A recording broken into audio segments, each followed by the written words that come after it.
As a matter of fact, having an all-weather China-Africa community is a statement that is pregnant with a lot of meaning and is loaded. If you unravel the mystique within that statement, it has to do with the fact that Africa, China, irrespective of the odds, the two the two will consistently stand together, work together, and do a whole lot of things together to achieve that shared community of that shared future community as well as a better world. Then another important aspect of that statement is it represents resilience and toughness.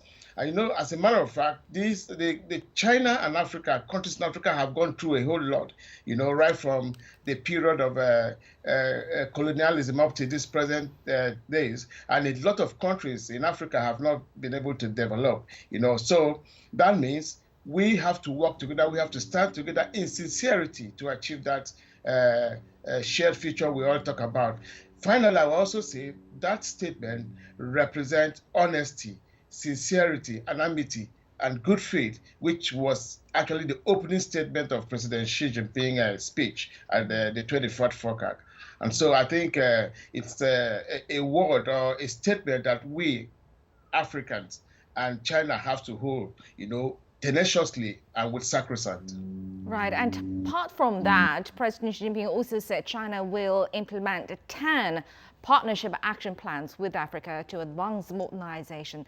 How would that move be of help to both sides? As a matter of fact, it's going to be of great help to Africa as well as China. Modernization is a key component of every society. I must tell you that modernization and development is deliberate action that must be taken by countries. And so society must develop and modernize. The ultimate gain of modernization is about the greatest happiness of the greatest number of persons. Development, industrialization,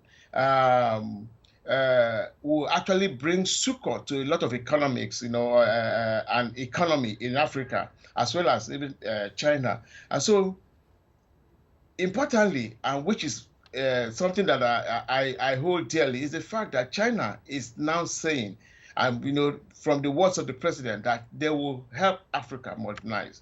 And using the experience from China modernization history, you find out that modernization is not a one-size-fits-all. And so every country, like President Xi Jinping had opined, every country must, develop in their own pace, at their own pace, as well as develop within the social-structural dynamics of the society. And so I think I'm happy that this year's FOCAC, the 24th FOCAC and the 2024 FOCAC and the 9th FOCAC actually brought in the issue of modernization and development. And it is a very important aspect of our relationship. And we hope that it will come out well. Exactly. Modernization is indeed a key word here, especially in this year's FOCAC forum. And the forum is actually about China and Africa, and it goes beyond China-Africa relations. As President Xi Jinping said, that the joint pursuit of modernization by China and Africa will set off a wave of modernization in the global south and open a new chapter for building a community with a shared future of humanity. What's your understanding of this? Exactly. I must say that this is something we should embrace with a lot of love, amongst the two, China and African countries, because importantly, what has been mentioned, when the president talked about the modernization of the African states as well as China, issues that he looked at were climate change. And climate change is actually ravaging a lot of global south societies, and especially the African countries. He talked about green technology. This is the future, and China is ready to help Africa, push Africa to that future. He talked about industrialization. He talked about modernization.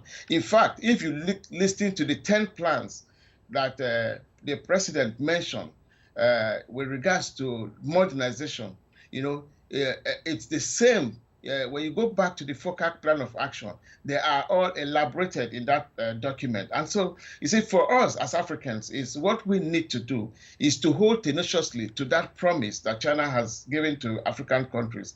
And the promises should be, pursued with all endeavors. And on the contrary, too, I will also suggest and ask that, you see, it is one thing to promise and another thing to fulfill that promise. But I hope, because in his opening statement, he talked about sincerity, he talked about amity, he talked about honesty, he talked about mutual relationship, and I hope, this will come out well in the nearest future.